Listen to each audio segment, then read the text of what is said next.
Olá, muito bom dia para você. O NC Agro já está no ar com tudo o que movimenta o agronegócio nas regiões Norte e Nordeste. A partir de agora, você confere as principais notícias e as histórias de quem faz a diferença no campo. Fique com a gente e veja os destaques de hoje. É de Nova Califórnia, distrito localizado a cerca de 350 quilômetros da área urbana da capital de Rondônia, que saem matérias-primas utilizadas em linhas de cosméticos comercializadas em todo o Brasil. Você já ouviu falar no queijo maturado com café? A receita é inédita e foi vencedora de uma competição internacional. O cariru, uma planta alimentícia tradicional da região norte, está ganhando um novo destino: servir de matéria-prima para um suplemento proteico desenvolvido por uma startup amapaense. A carne já representa 21,1% de tudo o que o Tocantins vende para fora do país. Só fica atrás do complexo soja. O recorde coloca a pecuária tocantinense em destaque, num setor em que o Brasil é referência mundial. Pesquisadores da Amazônia conseguiram decifrar o genoma do açaí, uma conquista inédita que promete abrir novos caminhos para uma produção mais eficiente e sustentável do ouro negro da Amazônia. Mesmo diante dos desafios, a expectativa dos produtores é positiva. A demanda pelo fruto continua em alta e o planejamento realizado durante a entre-safra é fundamental para garantir uma produção mais eficiente nos próximos meses. O tambaqui é a espécie em maior número, mas o pirarucu ocupa um papel estratégico dentro dos tanques. Além do valor comercial, ele também auxilia no controle de espécies consideradas indesejadas nos viveiros. Do plantio da muda até a colheita. Todos os cuidados de adubação, além dos trabalhos necessários para que a gente tenha um pé de alface dentro das nossas cozinhas, para que a gente tenha um pé de alface na nossa mesa. Vim para vocês da Alfa Hidroponia trazer todo esse conhecimento, além de, lógico, fazer uma receita para vocês. Da origem ao sabor, aqui no NC Agro, Grupo Norte de Comunicação.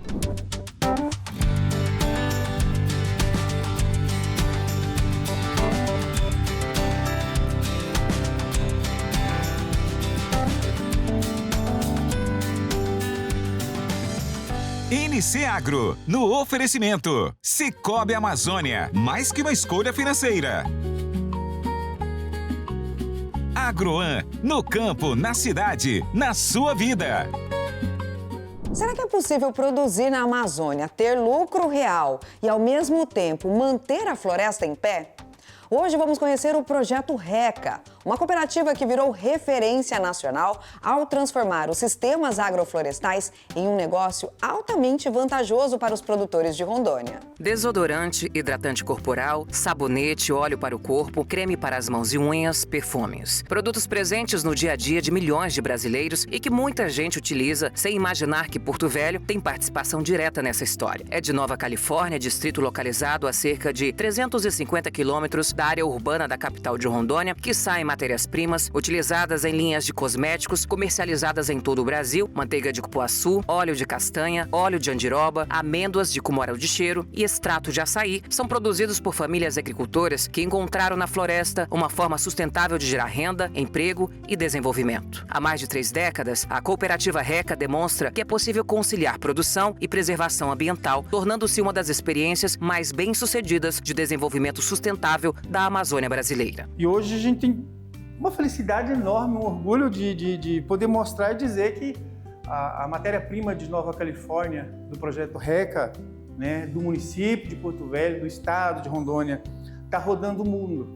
A Natura tem loja em Paris, tem loja em quase todos os países sul-americanos e comercializa uma série de produtos, de sabonetes, de creme hidratante, de creme para pele, para o rosto, para as mãos, oriundos da matéria-prima de Nova Califórnia, dos agricultores que aqui lutam, com mais de 38 anos de engajamento, com as famílias trabalhando na roça e que hoje tem um resultado que a gente consegue saber que está levando a uma série de consumidores ao redor do mundo por aí, levando o nosso distrito de Porto Velho, nosso estado de Rondônia, a gente tem muito orgulho de poder apresentar isso para o pessoal. O que começou com a união e a coragem de pequenos produtores rurais transformou Nova Califórnia em referência nacional em cooperativismo, sistemas agroflorestais e bioeconomia da Amazônia. O RECA foi pioneiro na implantação dos sistemas agroflorestais na região, substituindo áreas degradadas por modelos produtivos que integram árvores, frutíferas e espécies nativas, recuperando o solo e preservando a floresta. O RECA ele tem uma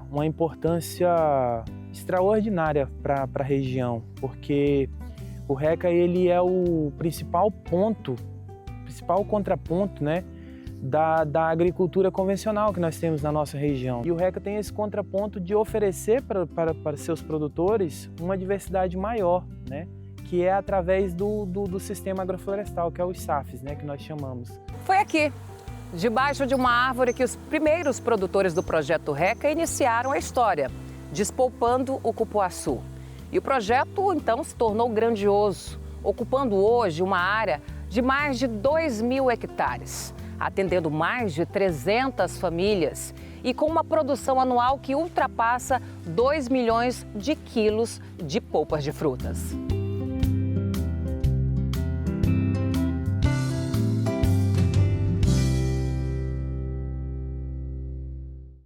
Na semana passada, mostramos a viagem até a comunidade Vila do Céu, na zona rural de Altazes, no Amazonas, para mostrar de perto como é produzido o queijo campeão da região.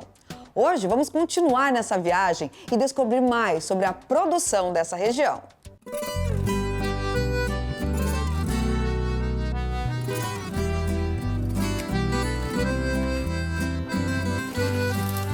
A comunidade Vila do Céu tem na agricultura familiar a principal força da economia local. A região é considerada a maior bacia leiteira do estado do Amazonas e reúne milhares de pequenos produtores.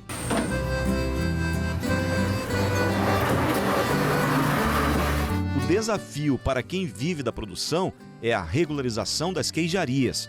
Grande parte ainda funciona de forma clandestina, mas essa realidade começa a mudar. Os produtores têm conquistado reconhecimento e títulos importantes no cenário nacional e internacional. É o caso da queijaria Tradição de Lourdes. Essa aqui é a Estrada Novo Céu, que dá acesso à vila, e nós estamos chegando aqui na queijaria Tradição de Lourdes, uma das mais antigas e premiada, inclusive. Vamos aproveitar e conhecer toda a variedade de queijos que eles oferecem. Olha quem está aqui, ó. Tudo bem? Tudo bem, sejam bem-vindos à queijaria. Vamos lá, vamos conhecer de perto, né? Você já ouviu falar no queijo maturado com café? A receita é inédita e foi vencedora de uma competição internacional. É o nosso campeão mundial. Ele foi ouro na França, no Mundial na França. E também agora, em 2026, ele foi super ouro no Mundial em São Paulo, que aconteceu em abril. Então, ele já vem com 2 premiações internacionais. É feita uma solução com café solúvel e é despejado no queijo e ele fica por um tempo nessa solução até que ele ganhe a tonalidade ideal. Então, depois disso, ele vai ser o processo de maturação fora dessa solução, onde a gente tem que ter diariamente o cuidado para ficar fazendo as viradas, para poder a unha ficar perfeita de todos os lados. Então, é basicamente isso. Aqui na queijaria eu aproveitei para acompanhar as etapas do processo da fabricação de queijo.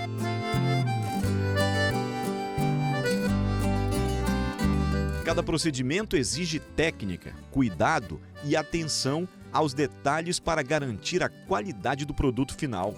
O leite passa pelo processo que une higiene, técnica e cuidado. Antes de se transformar em queijo, ele é recebido e filtrado para retirar qualquer impureza. A partir daí, começa uma sequência de procedimentos que garantem a qualidade e a segurança alimentar. O bem interessante também é que a queijaria, além de dar essa oportunidade para quem mora aqui na região ter um emprego, termina também integrando outros fazendeiros, produtores. Sim, porque nós temos fornecedores, são parceiros que nós compramos o leite para produzir esses queijos. Então, assim, tem essa parceria e é muito boa essa união que tem dos fornecedores com a queijaria. Aqui o leite é aquecido a 65 graus. Depois é resfriado até 38 graus.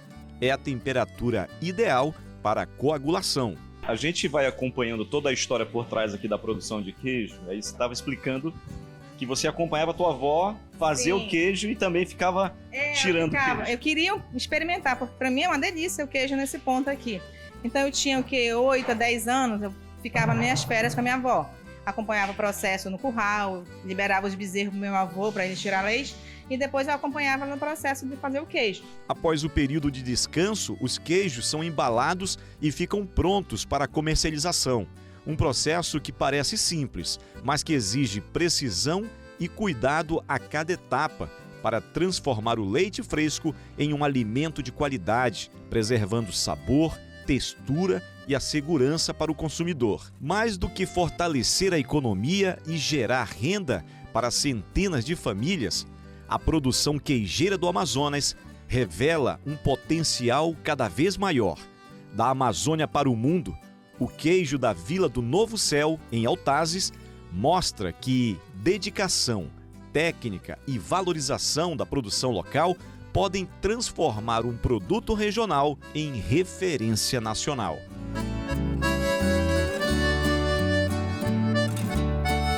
Tá aqui, ó. Essa é a equipe campeã. O melhor queijo do mundo é do Amazonas. Viva o queijo do... Viva o queijo do Amazonas!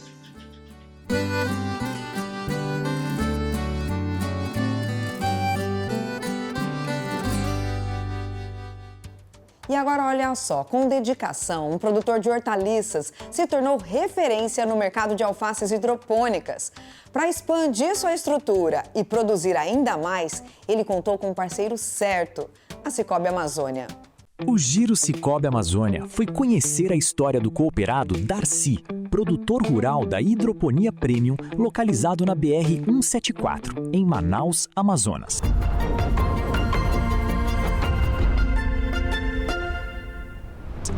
Darcy se dedica à produção de alface hidropônico com tecnologia e cuidado, gerando hortaliças de alta qualidade para o mercado local.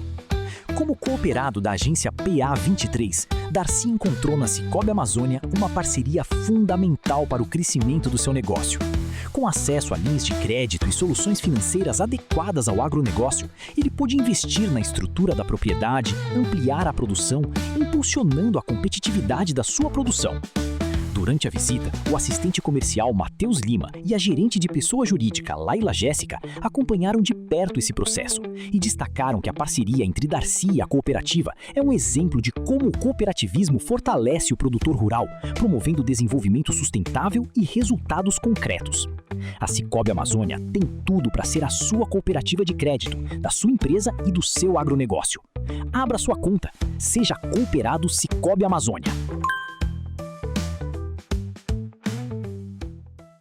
E é através do crédito estratégico e soluções desenhadas para o agronegócio que a Sicoob Amazônia impulsiona a tecnologia no campo e transforma o potencial em resultados reais. Leve essa evolução aí também para a sua propriedade. Escaneie o QR Code que está aqui na tela e solicite o seu atendimento. Agora nós vamos para um rápido intervalo, mas na volta você vai ver uma empresa que desenvolve suplementos alimentares a partir do cariru no Amapá. E vamos acompanhar a visão estratégica de Marcos Fava Neves para o mercado agropecuário.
Estamos de volta e olha só, nunca é tarde para empreender e transformar conhecimento em inovação.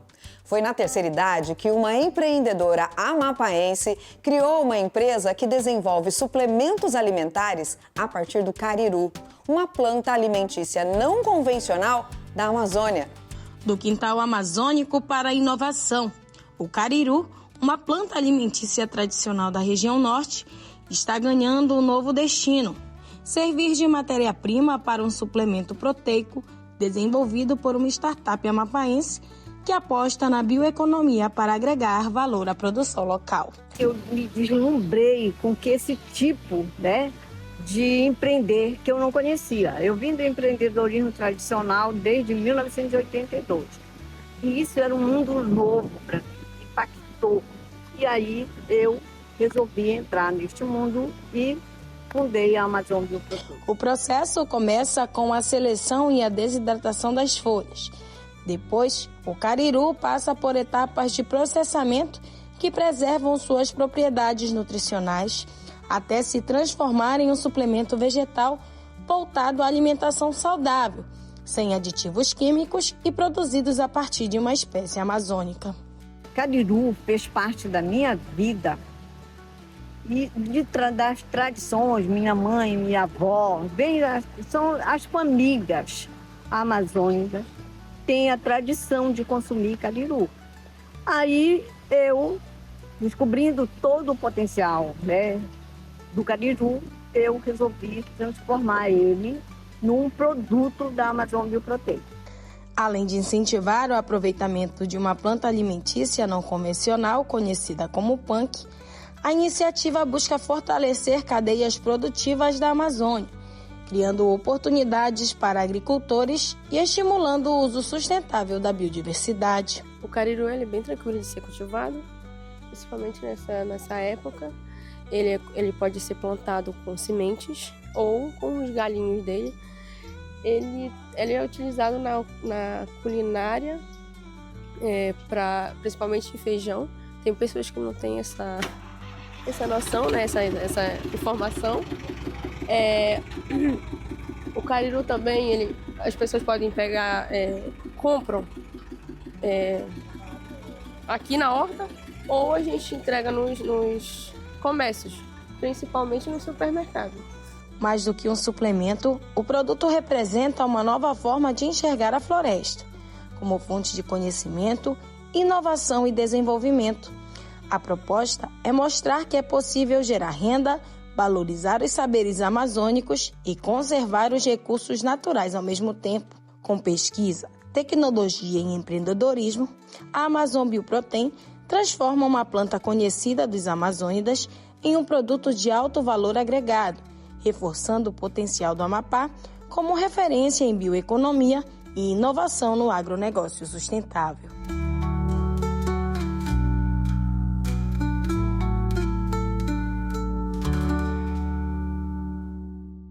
O Tocantins vive um momento histórico na pecuária de corte. O estado bateu o recorde nas exportações de carne bovina e ampliou a presença da proteína produzida em mercados internacionais.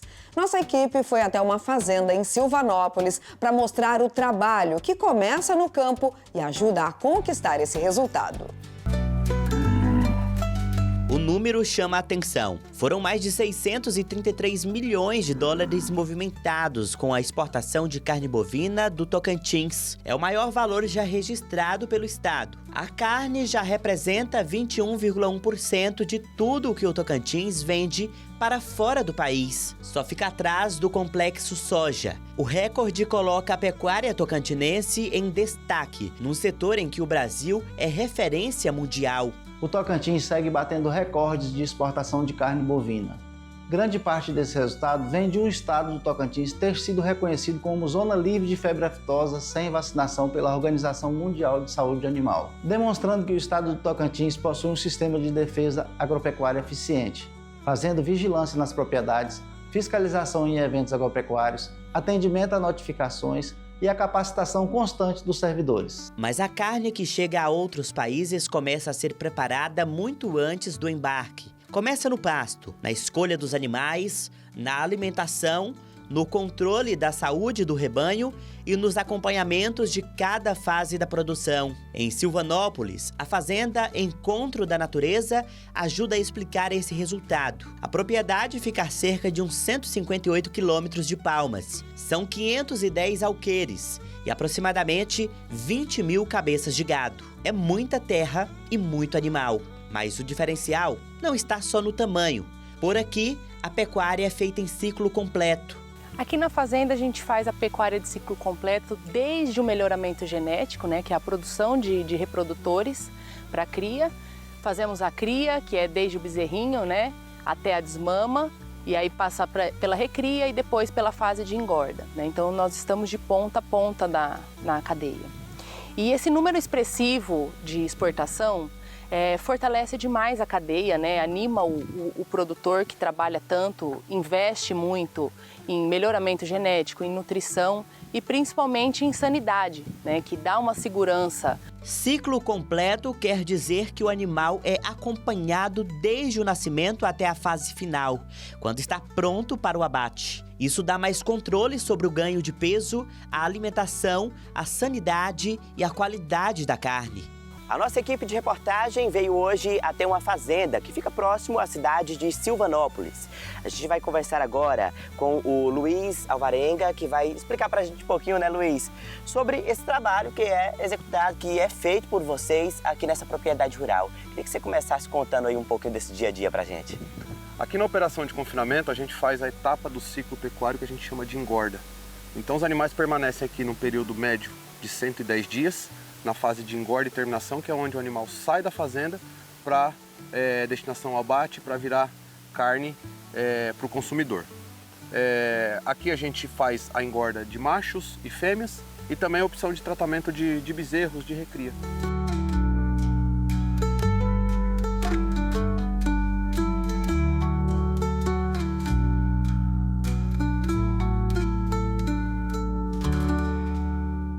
E o que esperar do mercado nesses próximos dias, hein? Quem traz a resposta e a análise estratégica da semana é o nosso parceiro Marcos Fava Neves. O Doutor Agro conecta você com as principais tendências do setor no Brasil e no mundo. Vamos conferir. O anúncio do Plano Safra é um dos mais aguardados nessa época do ano. Por quê? As pessoas precisam começar a fazer os seus gastos com sementes, defensivos, fertilizantes, reforma de máquina, para essa mega produção, cujo plantio se dá em setembro, outubro, segunda safra a partir aí de janeiro, enfim, para o Brasil seguir crescendo e seguir produzindo. Foi anunciado, é um volume um pouquinho maior do que o ano passado, mas ele é logicamente insuficiente porque nós estamos vivendo um dos piores momentos aí da agricultura brasileira, com taxa de juros nas alturas e endividamento elevado. Fora que o agro cresceu muito mais do que o volume alocado aí de recursos. Então eu peguei aqui alguns pontos que são positivos e pontos negativos, já comentei aqui do aumento no volume de recursos, que é positivo, taxa de juros um pouquinho menor, pouquinho só, mas não deixa de ser um ponto positivo perante essa taxa que está aí colocada. Ele caracteriza lá um pouco de agricultura de baixo carbono, a subvenção à equalização também está um pouquinho maior. Ele é fraco, mais fraco em questão de armazenagem. A armazenagem é um problema gravíssimo do agro brasileiro. A safra cresceu muito, a armazenagem cresceu, mas menos do que o crescimento da safra, o que tornou o nosso déficit hoje muito maior, né? E ele é proporcionalmente menor em relação ao tamanho do agro. Então esse é um ponto que ele não evoluiu junto com a evolução do setor. Então, eu diria que provavelmente foi o que o governo conseguiu fazer. É um governo que tem um problema fiscal aí terrível, né? Então não poderia se esperar alguma coisa diferente disso. E vai enfrentar um momento difícil. Aí, momento dos preços das commodities estarem relativamente mais baixos, preços de cana, né? E tá aí a questão do clima, a questão da insegurança, a questão toda aí internacional de guerra, de custo, de diesel, de fertilizantes, se bem que o petróleo já voltou a cair. Mas enfim, é o que tem. E aí o agricultor vai ter que vencer com esse recurso que está aí colocado, num cenário tão complexo, né? Vamos torcer para que seja uma bela safra aí e que o Plano Safra efetivamente chegue, né, nos tomadores de crédito. Também não adianta você anunciar um número e esse número não chegar na ponta, né? Vamos fazer mais uma pausa, mas você já confere. As pesquisas no Pará que mapearam o código genético do açaí e que deve abrir portas para novos produtos. E as alternativas que produtores de açaí de Roraima encontraram para manter a renda na entre-safra.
Você já imaginou um açaizal mais produtivo, resistente a pragas e com frutos ainda mais ricos em antioxidantes?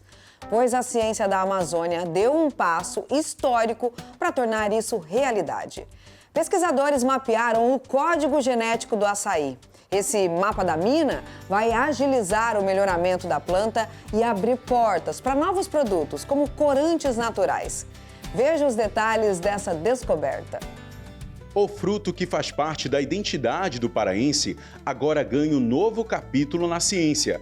Pesquisadores da Amazônia conseguiram decifrar o genoma do açaí, uma conquista inédita que promete abrir novos caminhos para uma produção mais eficiente e sustentável do ouro negro da Amazônia. Por trás de um alimento tão presente na mesa dos paraenses, existe um universo invisível a olho nu. Conhecer o DNA do açaí significa acelerar pesquisas, reduzir o tempo de desenvolvimento de novas variedades e oferecer mais segurança para quem produz e consome o fruto. A partir do genoma, sequenciado, a gente sabe que o genoma de uma espécie sequenciado, ele abre portas para diversas etapas de melhoramento, como aconteceu com o morango, como aconteceu com a uva, como aconteceu com o tomate. Ele só foi possível esse melhoramento em rendimento, em controle de doenças, a partir do genoma sequenciado. Então, no caso do açaí, o açaí ele é uma planta de várzea, né? Então, com esse genoma, nós poderemos, por exemplo, intensificar, né, o estudo do açaí em terra firme. Nós podemos aumentar essa produção. É um impacto que esse estudo pode começar, né? Um açaí com uma maior quantidade de polpa. Nós temos o genoma, nós temos a estrutura genética da espécie, então nós temos acesso a esses pontos. Nós poderemos, principalmente, já que as antocianinas, que é o principal componente, né, do açaí, nós podemos melhorar e aumentar até essa quantidade de antocianinas no fruto. A pesquisa pioneira é uma parceria entre a Universidade Federal do Pará e a Embrapa Amazônia Oriental. Para o professor Alan Veras, um dos responsáveis pelo trabalho, a descoberta abre um leque de possibilidades para a expansão do mercado do açaí. Quando você faz uma análise como essa que a gente fez, que é do genoma, né, do açaí, onde a gente tem, além disso, tá, uma análise onde a gente consegue entender todo esse processo de amadurecimento do fruto, né, é importante para quê? Porque a gente sabe aqui na nossa região que tem diferentes níveis de amadurecimento. Então, de repente, trazer uma informação onde a gente possa achar algum meio de poder normalizar isso. Né? Falar assim, olha, esse açaí ele consegue amadurecer no mesmo ponto que esse outro. Então, a gente teria um menor descarte desse açaí, um maior aproveitamento. Tá? Então, é muito importante. E os benefícios não devem ficar restritos ao campo. O sequenciamento também pode impulsionar pesquisas para o desenvolvimento de novos produtos destinados às indústrias de alimentos, cosméticos e farmacêutica, aproveitando moléculas naturais presentes no fruto de forma mais sustentável. É rico em nutrientes e o conhecimento do genoma ele vai possibilitar, ele é o pontapé inicial para que você possa desenvolver inúmeros estudos, né, a respeito, como aumentar a produção, aumentar a quantidade de nutrientes importantes. O açaí roxo ele é um açaí rico em compostos bioativos, dentre eles a antocianina, que nós encontramos essa via metabólica presente nos frutos. Nesse fruto, desde os estágios iniciais até a fase do açaí maduro, ele é rico nas antocianinas, que estão fortemente associadas à saúde humana. Ele é um antioxidante, ele previne envelhecimento, ele tem um alto poder anti-inflamatório e isso é bem importante para a região, não só para a região, né, mas para todos os consumidores do açaí.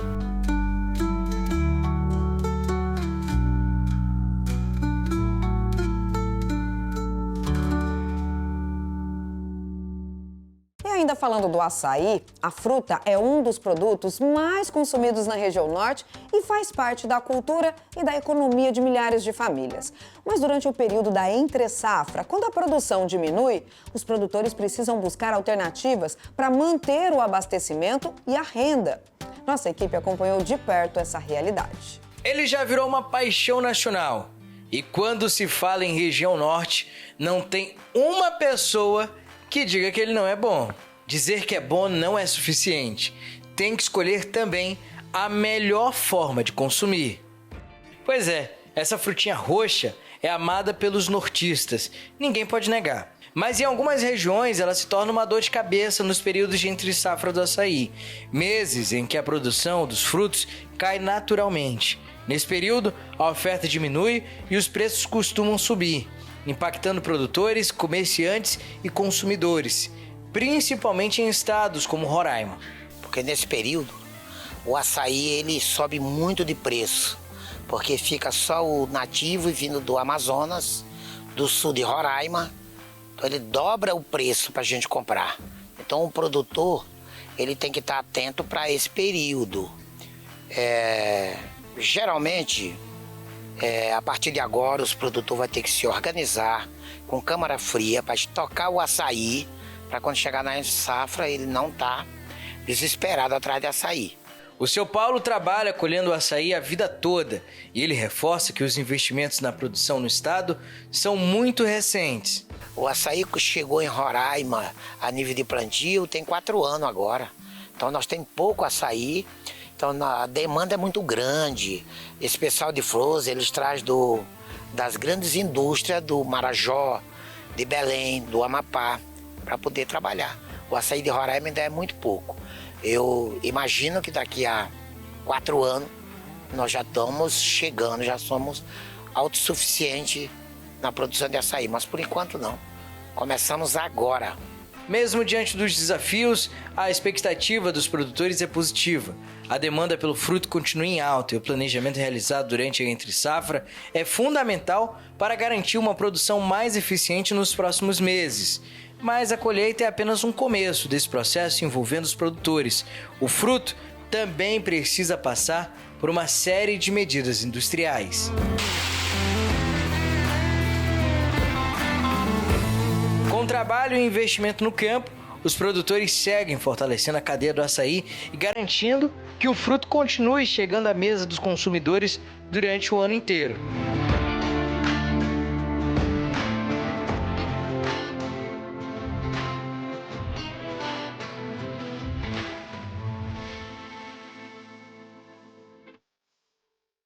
Chuva na hora certa ou sol para adiantar os trabalhos? Quem vive no campo sabe que o clima dita o ritmo da produtividade. Para entender como ficam as condições climatológicas na próxima semana, a gente conversa agora com o especialista em climatologia agrícola, o Glauco Cortez. Bom dia, Glauco. Olá, Carol, bom dia. Na próxima semana, a região norte apresentará chuvas acima da média no extremo norte, Roraima, Amapá, norte do Pará e noroeste do Amazonas, com acumulados que podem variar entre 200 e 300 milímetros, temperaturas acima da média e umidade relativa do ar alta. Já as áreas do centro-sul do Pará e do Tocantins terão um tempo mais seco, com chuvas abaixo da média. Na Paraíba, o clima será predominantemente seco e quente, com chuvas abaixo da média, temperaturas elevadas e umidade relativa do ar podendo chegar a 30%. Valor esse que favorece o estresse hídrico das plantas e as pragas de calor. Com essas condições climáticas, a agricultura no norte deve focar no controle de doenças fúngicas e na gestão de excesso hídrico, ou seja, drenagem do solo e a colheita nos dias abertos. Enquanto na Paraíba, o foco é a superação do estresse hídrico, com irrigação e proteção das plantas contra o calor, além de pragas associadas à seca.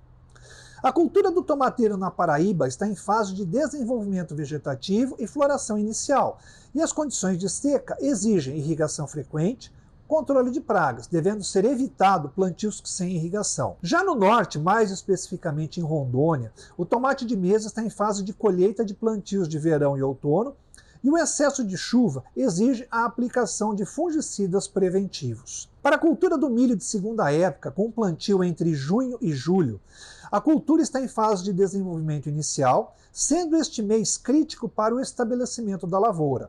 Na Paraíba, a seca e o calor acima da média representam alto risco de falha no estande se não houver irrigação, e o solo muito seco pode impedir a germinação.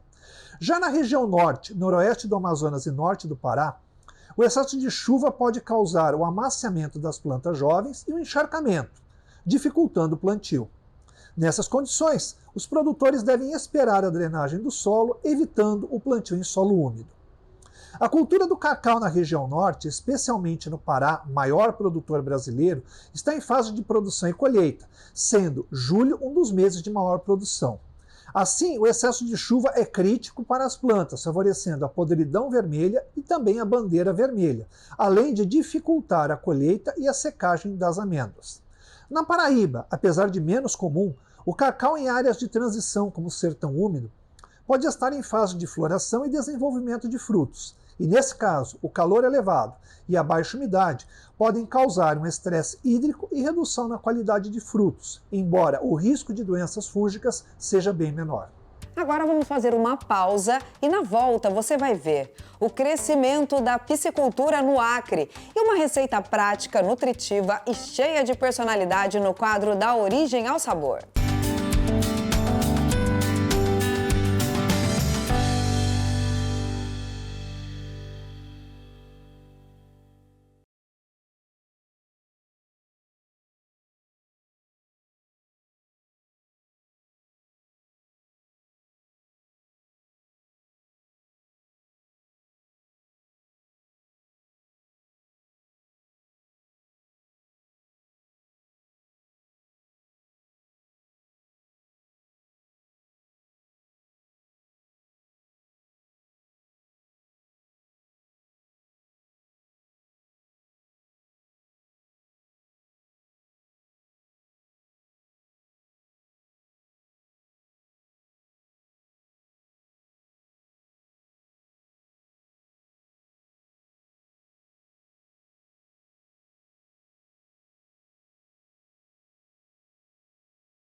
no Acre, a produção de peixe em confinamento tem gerado grande exportação para outros estados do Brasil e também ganhado prospecção internacional. Há mais de 2 décadas, a piscicultura se tornou a principal atividade da Fazenda Nova Esperança. À frente do negócio está o produtor rural Ivan, considerado uma das referências da atividade no Acre. Em uma área com cerca de 120 hectares de lâmina d'água, o que começou como uma alternativa de produção se transformou no principal motor econômico da propriedade. A piscicultura entrou aqui na fazenda mesmo em escala comercial a partir da década de 2000. A motivação foi porque, com a gente vendo que cada vez a natureza estava nos oferecendo menos, a necessidade da gente criar é grande, porque senão você não vai conseguir suprir a necessidade da população. A capacidade anual para a produção na fazenda é de aproximadamente 360 toneladas de pescado, volume que em alguns anos chega a ser superado. Por trás desses números, existe um trabalho diário de monitoramento e pesquisa. Quem acompanha de perto o desenvolvimento dos peixes é o biólogo Alcides, irmão do produtor e também um dos proprietários da fazenda. O objetivo é buscar alternativas que aumentem a produtividade sem comprometer a qualidade da criação. A gente vai estudando algumas técnicas para fazer o peixe, o crescimento dele ser mais rápido. Nós tardamos o crescimento dele no início, botando muito peixe em um espaço pequeno. Depois que nós levamos ele para o espaço adequado, nós fazemos o peixe sair de meio quilo para 2,5 kg em 4 meses. A propriedade mantém matrizes, onde são utilizadas técnicas de indução reprodutiva para garantir a continuidade da produção. Da natureza para o confinamento. Aqui, o agronegócio se consolida para a economia acreana. O tambaqui é a espécie em maior número, mas o pirarucu ocupa um papel estratégico dentro dos tanques. Além do valor comercial, ele também auxilia no controle de espécies consideradas indesejadas nos viveiros. Hoje nós trabalhamos o pirarucu em todas as represas para controle de espécies indesejáveis, no caso a traíra, piranha, todas as espécies que não têm valor comercial, o pirarucu transforma ela em carne nobre. Apesar de ser um peixe típico da Amazônia, o principal destino da produção está fora da região norte. Por ele ser um peixe amazônico, ele não tem tanto valor aqui na nossa região, né? Porque tem com abundância ainda. A intenção maior é a exportação para a região do centro-oeste, principalmente, e atingimos também até o nordeste. Além da reprodução, o transporte dos alevinos também exige cuidados específicos para garantir a qualidade do produto entregue aos consumidores. Uma das preocupações é o esforço fisiológico do animal para respirar e se manter vivo dentro das embalagens ou tanques. Para que a gente possa ter um serviço de qualidade, né, atender bem o produtor e não dar prejuízo para o produtor, porque nosso lucro está no sucesso do produtor, nós procuramos pegar o peixe e de modo que o peixe chegue na propriedade da pessoa que está nos comprando da melhor forma possível, usando o sal, porque o sal ele vai repor alguns minerais que o peixe perde quando ele estressa e também evita que vague um fungo, que às vezes o fungo pode ir até o alevino, até pelas nossas próprias mãos, e o sal ele combate. Com o passar dos anos, a fazenda vem buscando novas técnicas para aumentar a produtividade sem ampliar a área de cultivo. O investimento em pesquisa, observação e manejo segue sendo uma das principais apostas para o crescimento da atividade. Olha, a gente vai cada ano aperfeiçoando, né? Fazendo descobertas, pesquisando, observando e a intenção é sempre melhorar. Todo ano a gente melhora, cresce a produção, limita o espaço e aumenta a produção. Em um cenário de demanda crescente por alimentos, a piscicultura tem ganhado espaço como alternativa para fortalecer a produção rural e ampliar a oferta do peixe. Olha, eu te digo que é muito bom, a piscicultura é uma das saídas, porque é o que eu costumo sempre falar, que a natureza cada ano oferece menos, até os mares estão ficando escassos de peixe. Não tenha medo de produzir alimento. Da produção de alevinos à comercialização dos peixes, a atividade segue crescendo e mostrando o potencial da piscicultura acreana como alternativa para a geração de renda e produção de alimentos na Amazônia.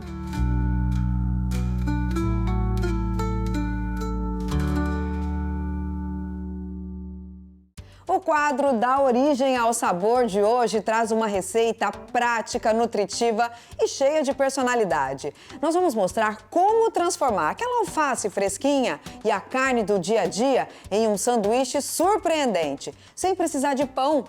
O toque final fica por conta de um molho especial de mostarda com mel. Confira aí o passo a passo.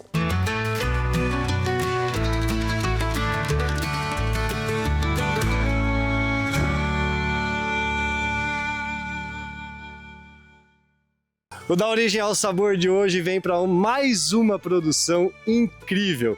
Na Alfa Hidroponia, estou aqui com a minha amiga Juliana, com o meu amigo Cássio, com a Maria aqui também presente, e é uma alegria muito especial trazer um pouco do conhecimento de uma produção de hortaliças, é isso mesmo? De um alface, de um cheiro verde, de uma rúcula, de temperos maravilhosos que o Cássio, a Juliana, produz com tanto carinho e num método que eu posso dizer para vocês, um método eficaz, higiênico e que traz produtividade para eles. Então, hoje nós aplicamos a hidroponia na areia, né? É diferente do convencional. Geralmente, o convencional nós temos ali o retorno, né, da água. E aqui, como você ficou curioso quando nós apresentamos, é como é a adubação feita para cada planta. Ela vem através de uma fertirrigação, né, onde a nutrição necessária para cada planta vai conforme a necessidade. Nós vamos acompanhando as bancas, vendo a questão da umidade ali, e através dessa umidade é onde vai toda a nutrição necessária. Eu sempre falo, às vezes a gente olha o valor final lá na banca e a gente não tem noção do trabalho que dá para fazer, além de cuidar e tudo mais. Mas do plantio da muda você estava me falando, até transferir ela aqui para realmente o pé terminar de chegar, vamos dizer assim. Qual é o tempo que você estava falando para a muda e depois para chegar aqui? Conta um pouco para a gente. Olha, esse processo ele é geralmente um período de muda até o transplante, vai a fase aí de 15 dias em média, e depois do transplante até a fase da colheita mais uns 30 dias, totalizando aí uns 45, 50, depende muito do clima também. Se tiver mais sol a planta chega mais rápido, se tiver mais nublado ela demora um pouco mais, então tem todo esse agravante aí, mas é um sistema muito eficiente. E eu tenho certeza que faz a diferença para quem nos está assistindo aqui, para trazer um pouco desse conhecimento. É isso? Tem mais alguma coisa? Acho que deu, né? A gente conseguiu captar bem, né? Bem o que era para falar. Agradeço vocês de coração pela participação e agora eu tenho uma missão, que é fazer uma receita com as hortaliças de vocês. Será que vai dar certo? Com certeza. Pode confiar, Cássio? Será que vai dar bom? Vai, com o que depender da gente para ajudar, estamos aí. Show de bola. E olha, eu falei até pra Isa, eu falei, ó, eu vou fazer uma receita, mas salada é tradicional. Eu vou tentar inovar com esse alface de vocês, vamos tentar fazer algo diferente. Eu vou lá pra cozinha, vocês depois vão nos assistir. E aí eu espero que vocês gostem também. Que Deus abençoe. Muito sucesso para vocês. Tudo de bom. Obrigada. Né, Maria? Tudo de bom. Abraço. Saindo da roça da Juliana e do Cássio, da Alfa Hidroponia, hoje eu trago para vocês uma receita bem especial. Eu falo que seria clichê se eu trouxesse uma receita de salada, que seria maravilhosa também. Esses dias nós fizemos aí um ceviche com a tangerina, que ficou super bacana, meio que uma salada refrescante. E hoje eu trago um sanduíche com alface americana.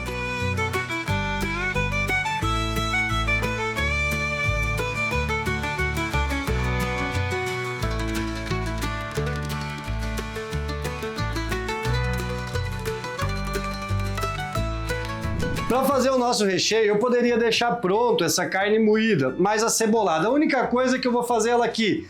Azeite na panela, um pouco de cebola, o alho, pode ter uma pimentinha de cheiro que eu tô sem aqui hoje. Deixa dourar esses temperos, a carne moída. E aí, por último, quando a carne está pronta, coloca o restante da cebola, para ela manter uma crocância, que isso faz parte também do sabor do nosso sanduíche.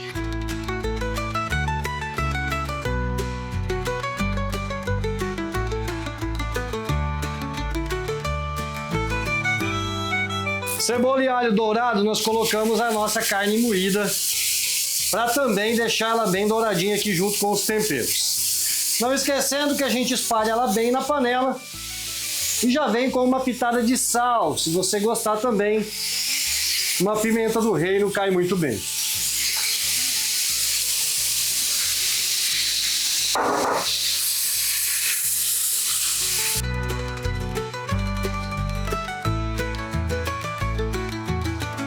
Enquanto a nossa carne fica pronta e a gente finaliza ela, nós vamos fazer o nosso molho, que nada mais é que misturar a mostarda com o mel.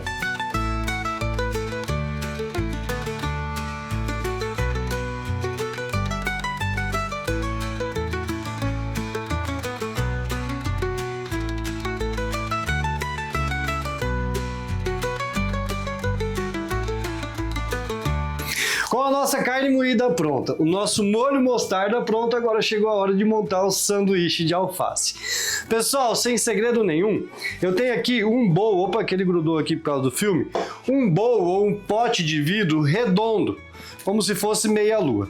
Eu forrei ele aqui com um filme duplado. Eu peguei o filme, estiquei ele com a ajuda aqui da Isa, duplamos ele e aí eu coloquei em volta por dentro de todo esse bowl, pra gente montar o nosso sanduíche.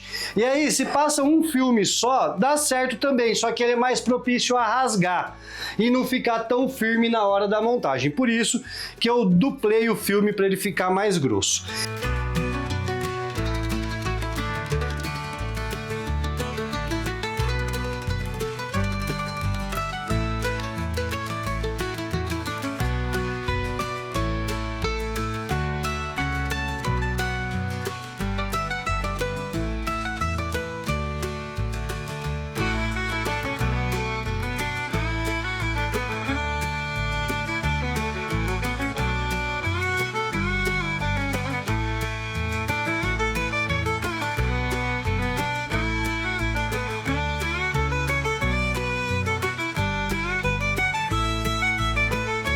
E aí, pessoal, a hora de tirar esse alface daqui é um momento legal, ó, de você tirar com cuidado, tira no filme.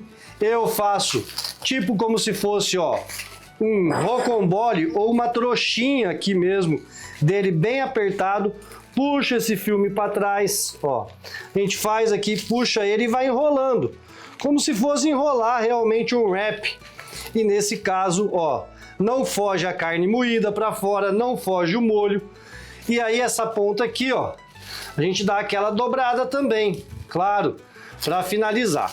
E aqui também. E aí eu tenho o sanduíche já montado.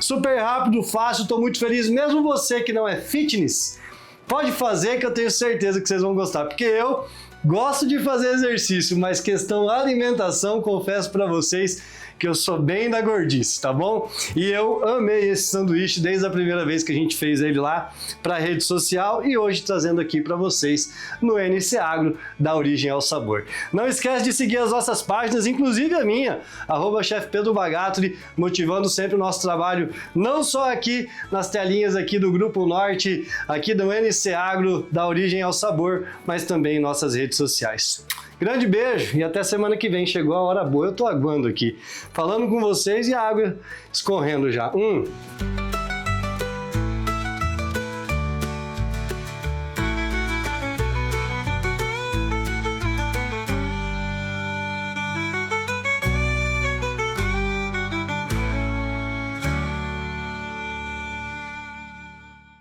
Todo domingo uma delícia diferente, valorizando sempre a nossa produção local. Esse é o NC Agro que vai chegando ao fim, mas é claro que você pode sempre rever todos os nossos conteúdos pela internet, no YouTube, no Instagram, no TikTok, fique à vontade, tá? Domingo que vem eu te espero aqui na tela do Grupo Norte de Comunicação. Um beijo pra você e até lá!